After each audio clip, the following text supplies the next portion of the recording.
निर्बल इंडियन शोषित हमारा आम दल निषाद पार्टी के प्रदेश अध्यक्ष रविंद्रमणि निषाद ने कहा है कि कांग्रेस ने 70 साल तक हमारा वोट लिया, महंगाई बढ़ाकर नोट भी लिया और जब जब हमने आरक्षण की बात की तो चोट भी दिया।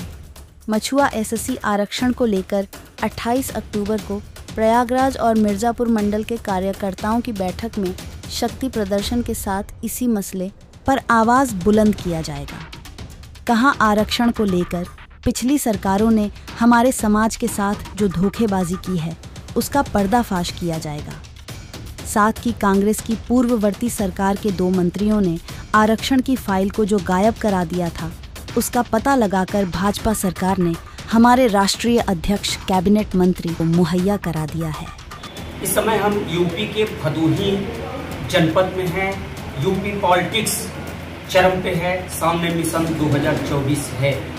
हमारे साथ निषाद पार्टी के प्रदेश अध्यक्ष रविंद्रमणि निषाद जी। अध्यक्ष जी, भदोही जनपद में आगमन हुआ है तो उद्देश्य क्या है? सबसे पहले तो आपके चैनल को बधाई देता हूँ और निषाद पार्टी का उद्देश्य तो हमेशा से एक रहा है, लेकिन अभी इस समय जो हम आए हुए हैं मछुआ एससी आरक्षण महाजनसंपर्क अभियान के तहत इलाहाबाद मंडल और ये झांसी मिर्ज़ापुर मंडल, ये दोनों मंडल की एक संयुक्त कार्यकर्ताओं की बैठक होने जा रही है इलाहाबाद के हंडिया में, जहाँ पर माननीय मंत्री डॉक्टर संजय कुमार निषाद जी का आगमन होना है। कल मतलब 28 तारीख को होना है और वहाँ पर एक बड़ी संख्या में इस दोनों मंडलों के जितने भी ब्लॉक स्तर से लेकर के बूथ स्तर तक के जितने भी पदाधिकारी हैं, छोटे बड़े सभी आएंगे अपना शक्ति प्रदर्शन करते हुए अपने साथियों के साथ आकर के और वहाँ पर आरक्षण की आवाज़ को बुलंद करेंगे।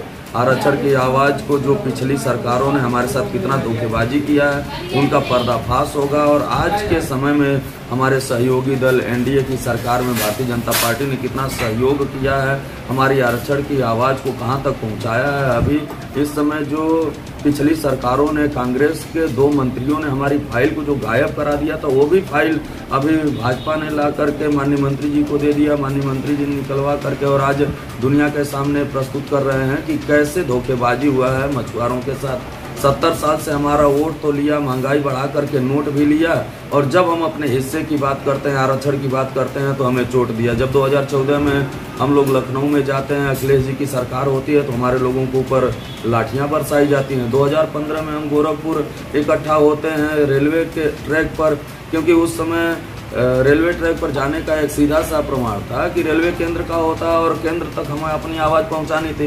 प्रदेश सरकार हमेशा कहती थी कि आपकी आवाज़ केंद्र तक नहीं पहुंच पा रही है, केंद्र तक पहुंचाओ। तो रेलवे पे हमने अटैक किया, वहां जाकर के अपने लोगों को खड़ा किया कि अब हमारी आवाज़ केंद्र से जाएगी और वहां से हमारा आरक्षण आएगा, हमारा हिस्सा आएगा। लेकिन वहां पर भी अखिलेश जी की सरकार ने हमारे ऊपर गोली चलवाई, हमारा एक साथी मारा गया। 7 महीने तक हमारे साथियों को जेल में रहना पड़ा, कष्ट झेलना पड़ा। माननीय मंत्री जी को 6 महीने तक जंगल भटकना पड़ा, 1 महीने जेल में रहना पड़ा। उसके बावजूद भी उनका वह जो जिद था कि मछुआरों को हक और हिस्सा दिलाना, मछुआरों को आरक्षण का संवैधानिक जो अधिकार है आरक्षण, उसका उन्हें दुनिया के सामने प्रस्तुत करना कि कैसे इनके साथ धोखेबाजी होती रही है और कैसे अब इनको हिस्सा मिलेगा। ये पूरी जानकारी देने के लिए कि हम अब आरक्षण के मुद्दे पर किस हद तक आगे बढ़ गए हैं और इस लोकतांत्रिक देश में मांगने वाले को नहीं मिलता है, इसके लिए लड़ना पड़ता है और आपकी शक्ति का प्रदर्शन भी है। कल के दिन में जब आप जाएंगे, कल के दिन में देखेंगे हंडिया में, तो वहाँ पूरा चारों तरफ से उत्तर प्रदेश के ये जो 2 महत्वपूर्ण हमारे मंडल हैं, एक तो प्रयागराज मंडल है, एक मिर्ज़ापुर मंडल है, और इन 2 महत्वपूर्ण मंडलों से जो सबसे ज़्यादा पदाधिकारी निकल करके कल आएंगे, आप देखेंगे कि लाखों की संख्या में कल निषाद समाज के लोग अपने महामना माननीय मंत्री डॉक्टर संजय कुमार निषाद जी को सुनने के लिए उमड़ रहे हैं, उनकी ताकत बढ़ाने के लिए उमड़ रहे हैं, उनका शक्ति बढ़ाने के लिए। क्या पार्टी इस बार इस लोकसभा क्षेत्र के लिए भी दावेदारी करेगी? बिल्कुल, हम तो पूरे 80 सीटों पे दावा कर रहे हैं कि 80 सीटों पे एनडीए जीत रही है इस बार। खास तौर पे जो 37 सीटें हमारी 3 लाख और उससे एबव वोट हैं, 3 लाख, 3.5 लाख, 4 लाख, 4.5 लाख, 5 लाख तक का वोट है एक एक लोकसभा में। ऐसी 37 सीटें हम चूज किए हैं जिन पे सबसे पहले काम हो रहा है, और उनमें से एक सीट हमारी भदोही की भी है।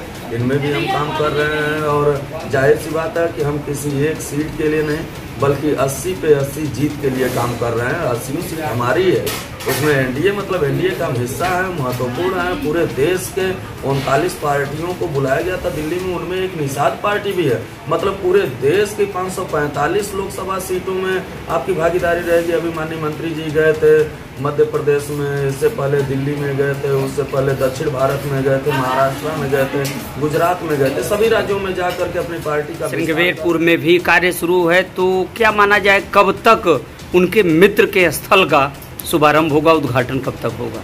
हम तो धन्यवाद देते हैं माननीय मोदी जी को, माननीय योगी जी को, कि जिस किले को खंडहर के रूप में तब्दील कर दिया था पिछली सरकारों ने, कांग्रेस के शासनकाल में खुदाई हुई, लेकिन उसे किसी को जानने तक नहीं दिया, कहीं 1 रुपए की ईंट तक नहीं दिया। बसपा की सरकार रही, सपा की सरकार रही, इन सारे सरकारों ने हमारा वोट तो लिया, लेकिन जब हमारे हिस्से की बात हुई, हमारे इतिहास को उजागर करने की बात हुई, तब तो हमारे साथ धोखा किया है। लेकिन हम धन्यवाद देते हैं योगी जी को, धन्यवाद देते हैं मोदी जी को कि आज प्रदेश और केंद्र की सरकार मिलकर के 20 करोड़ 38 लाख रुपए का भारी भरकम राशि दे करके उस निषाद राज किले का जीर्णोद्धार करा रहे हैं। वहाँ पर ऑडिटोरियम बना रहे हैं। वहाँ पर जो पुरानी यादें रही हैं महाराजा गुहिराज निषाद जी की, भगवान श्री रामचंद्र जी की, उनके बचपन से लेकर के जवानी तक का, अगर उसे पुनर्जीवित करके दुनिया के सामने प्रस्तुत कर रहे हैं, तो हम तो आजीवन ऋणी हैं इस उनके लिए कि कम से कम हमारे उस स्वर्णिम इतिहास को दुनिया के सामने लाने का अगर जो